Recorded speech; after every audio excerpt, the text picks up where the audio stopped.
So hello everyone, welcome to knowledge line में। और आज की इस क्लास में मैं आपको बताने वाला हूँ साइंस के कुछ रिपीटेड क्वेश्चन।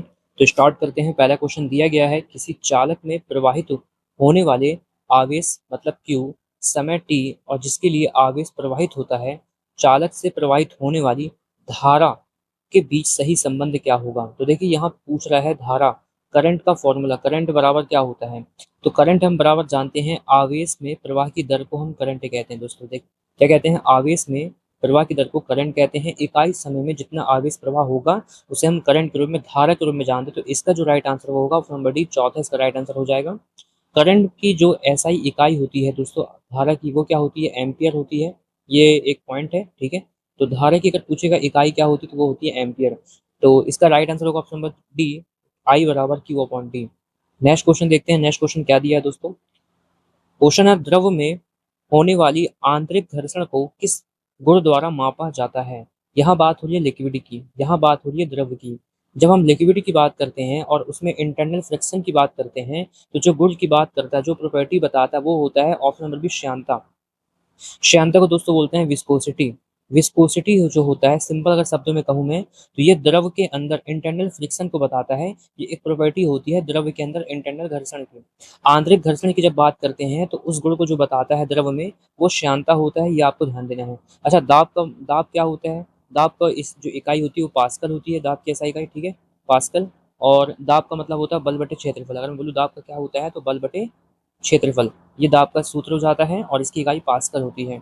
और घनत्व की बात करते हैं, घनत्व क्या होता है, डेंसिटी। तो द्रव्यमान बटे आयतन, द्रव्यमान बटे आयतन, ये घनत्व का क्या होता है दोस्तों, सूत्र होता है, ठीक है।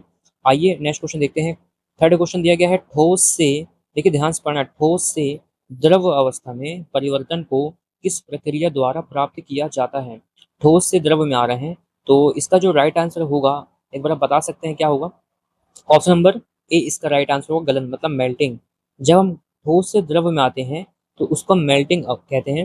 सिंपल शब्दों में देखेंगे तो ये बर्फ है, और जब बर्फ पिघल के लिक्विड पानी की अवस्था में आएगा तो मतलब पिघल के क्या हुआ, गलन हुआ होगा ना, मेल्टिंग हुआ होगा। तो उसको मेल्टिंग कहते हैं कि जब ठोस अवस्था, पानी अवस्था, लिक्विड अवस्था में आती है तो गलन कहलाता है, ठीक है। उसके अलावा जैसे कि मैं बोल दूं, ये ठोस अवस्था है, ये ठोस है, ये मान लेते हैं द्रव है, और ये मान लेते हैं गैस है। अगर हम ठोस से सीधा गैस में आ जाएं तो उसको हम क्या कहेंगे दोस्तों, ठोस से सीधा जब गैस में आते हैं तो उसको हम कहते हैं ऊर्ध्वपातन। क्या कहते हैं, ऊर्ध्वपातन कहते हैं, क्योंकि हम सीधा ठोस से गैस में आ गए हैं। और यदि हम गैस से वापस ठोस में जाते हैं तो उसको हम निक्षेपण कहते हैं, डिपोजिशन कहते हैं, निक्षेपण। ये आपको थोड़ा ध्यान देना है, ठीक है। आते हैं नेक्स्ट क्वेश्चन में। चौथा क्वेश्चन देखते हैं क्या दिया हुआ है। क्वेश्चन बोला है, इनमें से कोशिका मतलब सेल का नियंत्रण केंद्र किसे कहा जाता है। नियंत्रण केंद्र की बात हो रही है, तो कोशिका का जो नियंत्रण केंद्र होता है वो होता है केंद्रक, जो कि बीचों बीच होगा। तो ये होता है केंद्रक, न्यूक्लियस जिसको कहते हैं। तो इसका जो राइट आंसर होगा ऑप्शन नंबर डी, केंद्रक हो जाएगा। कोशिका झिल्ली क्या होती है भाई, कोशिका झिल्ली जो इसकी परत, बाहरी परत को क्या करती है, कोशिका झिल्ली प्रोटेक्शन देती है, मतलब सुरक्षा प्रदान करती है। माइटोकॉन्ड्रिया क्या होता है, ये ऊर्जा घर होता है, पावर हाउस, ऊर्जा घर कहते हैं, ऊर्जा वगैरह का घर। और राइबोसोम को हम कहते हैं प्रोटीन की फैक्ट्री। प्रोटीन की फैक्ट्री को जो है कि बात करें, प्रोटीन की फैक्ट्री, तो दोस्तों उसको हम कहेंगे राइबोसोम की बात हो रही है, ठीक है। चौथे के बाद आते हैं नेक्स्ट क्वेश्चन में। पांचवा क्वेश्चन देखते हैं क्या दिया हुआ है। पांचवा क्वेश्चन है, वाष्पीकरण, इवेपोरेशन की जो दर में वृद्धि होने के संदर्भ में इनमें से कौन सा कथन गलत है। देखिए यहाँ गलत की बात कर रहा है। वाष्पीकरण जो इवेपोरेशन होता है दोस्तों, वो किस किस पर निर्भर करता है। तो देखिए इवेपोरेशन जो होता है वो डिपेंड करता है एरिया पर। एरिया अगर बढ़ेगा तो वाष्पीकरण भी बढ़ेगा, तापमान बढ़ेगा तो वाष्पीकरण बढ़ेगा, चाल बढ़ेगी अगर हवा की तब भी वाष्पीकरण बढ़ेगा। लेकिन अगर ह्यूमिडिटी की बात करूँ मैं, आर्द्रता की बात करूँ, तो ये इसके क्या होता है दोस्तों, ये इसके प्रोपोर्शनल मतलब इन्वर्सली प्रोपोर्शनल होता है। अगर आर्द्रता बढ़ेगी तो इवेपोरेशन घट जाएगा, और अगर इवेपोरेशन बढ़ेगा तो आर्द्रता घट जाएगी। अब सवाल में पूछ रहा है कि वाष्पीकरण की दर में वृद्धि अगर हो रही है तो कहने का मतलब ये घटेगा। ऑप्शन के अकॉर्डिंग देखेंगे तो यहाँ पास ऑप्शन नंबर डी इसका राइट आंसर होगा, कि यहाँ देखो बोला गया है वृद्धि होती है, वृद्धि नहीं होती है, कमी होगी। कमी क्यों होगी, क्योंकि यहाँ वाष्पीकरण को वृद्धि की बात कर रहा है, बढ़ती की बात कर रहा है। तो जब इसमें वृद्धि होगी तो आर्द्रता में कमी होनी चाहिए। बाकी एरिया बढ़ता है, बिल्कुल सही है, तापमान वृद्धि होती है, बिल्कुल सही है, पवन की चाल में वृद्धि होती है, बिल्कुल सही है। लेकिन ये जो ऑप्शन पूछा गलत बताना है, तो इसका राइट आंसर होगा ऑप्शन नंबर डी, आर्द्रता में वृद्धि नहीं होगी, कमी होगी अगर वाष्पीकरण की दर बढ़ रही है तो, ठीक है। तो इसके सवाल भी आते हैं, ध्यान से आपको इसको याद करना है। अगला क्वेश्चन देखते हैं। नेक्स्ट क्वेश्चन दिया है, जब किसी पदार्थ का तापमान बढ़ता है तो घनत्व पर क्या प्रभाव पड़ेगा? घनत्व की बात कर रहा है, डेंसिटी की बात कर रहा है। कोई भी पदार्थ का अगर हम तापमान बढ़ाते हैं तो देखिए हम जानते हैं घनत्व बराबर क्या होता है। घनत्व बराबर होता है दोस्तों, डेंसिटी बराबर होता है, अभी हमने बताया था, द्रव्यमान बटे आयतन। द्रव्यमान बटे क्या होता है? आयतन होता है। अब हमको पता है कि अगर किसी भी पदार्थ का तापमान बढ़ाएंगे तो आयतन भी क्या होगा? बढ़ेगा। तापमान बढ़ाएंगे तो आयतन भी क्या होगा? बढ़ेगा। अगर आयतन बढ़ेगा तो सिंपल बात है, घनत्व क्या हो जाएगा? कम हो जाएगा। तो यहाँ पूछ रहा है घनत्व पर क्या प्रभाव पड़ेगा? घनत्व घट जाएगा, है ना। किसी भी पदार्थ का अगर तापमान बढ़ाएंगे तो तापमान की वजह से क्या होता है? आयतन बढ़ेगा। अगर तापमान बढ़ेगा तो आयतन बढ़ेगा, और आयतन बढ़ेगा तो फिर घनत्व कम हो जाएगा। ठीक है, क्योंकि ये इन्वर्सली प्रोपोर्शनल होता है। तो इसका राइट आंसर होगा ऑप्शन नंबर ए, घनत्व घटता है। ये आपको याद करना अच्छे से, ठीक है।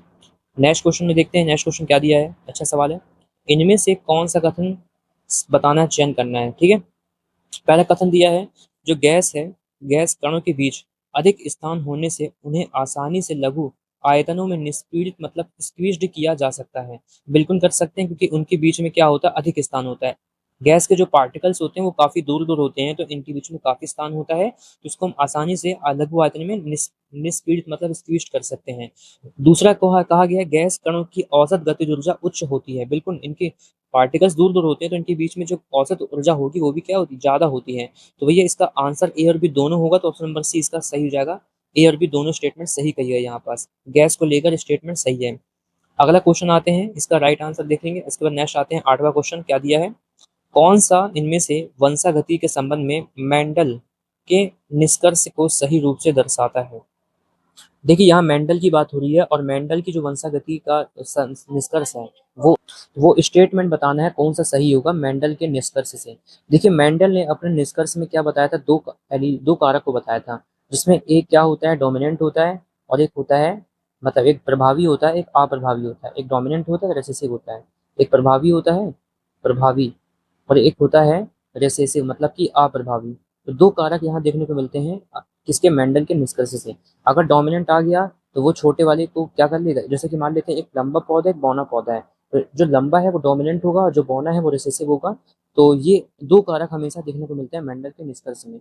तो इसमें से कौन सा ऑप्शन सही होगा? तो देखिए प्रत्येक विशेष तीन तीन जिनकी बात नहीं होगी, एक कारक की बात नहीं होती है, दो कारक होंगे, एक प्रभावी होगा और एक अप्रभावी होगा।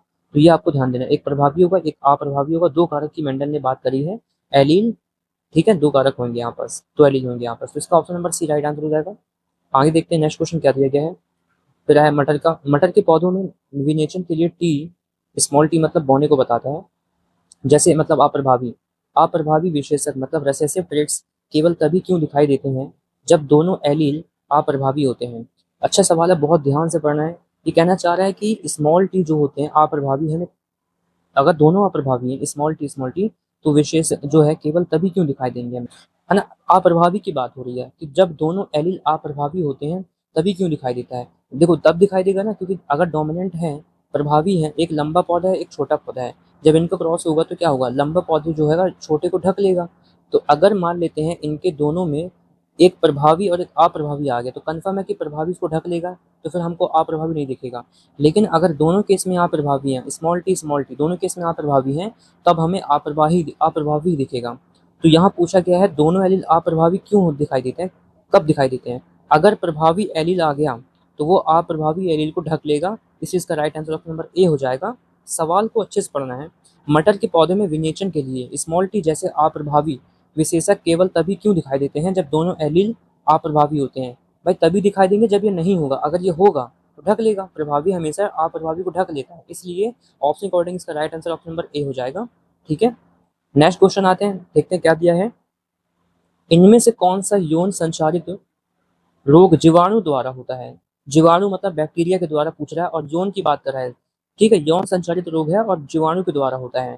तो देखिए अगर बात करते हैं हम HIV और मस्सा की, तो ये दोनों होते हैं, अब ये यौन संचारित तो होते हैं लेकिन ये वायरस के द्वारा होते हैं। ठीक है, ये होते हैं वायरस के द्वारा, तो ये तो होगा नहीं। अब देखिए जो टाइफाइड होता है वो जीवाणु के द्वारा होता है, लेकिन यहाँ बात हो रही है यौन संचारित रोग की, तो ये तो हो नहीं सकता। इसका आंसर हो जाएगा ऑप्शन नंबर ए, सुजाक। सुजाक एक तो ये जीवाणु के द्वारा होता है, जीवाणु के द्वारा होता है, और दूसरा ये यौन संचारित रोग होता है। तो दोनों को ध्यान से पढ़ना है, क्योंकि टाइफाइड भी जीवाणु के द्वारा होता है, लेकिन इसने कहा यौन संचारित रोग बताना है। तो इसका जो राइट आंसर होगा ऑप्शन नंबर ए, सुजाक इसका राइट आंसर हो जाएगा। तो आशा करता हूँ आपको वीडियो पसंद आई होगी। तो अगर वीडियो पसंद है तो इस वीडियो को लाइक कर दें, ठीक है, और चैनल को सब्सक्राइब कर दें। मिलते हैं ऐसी वीडियो के साथ। Thank you.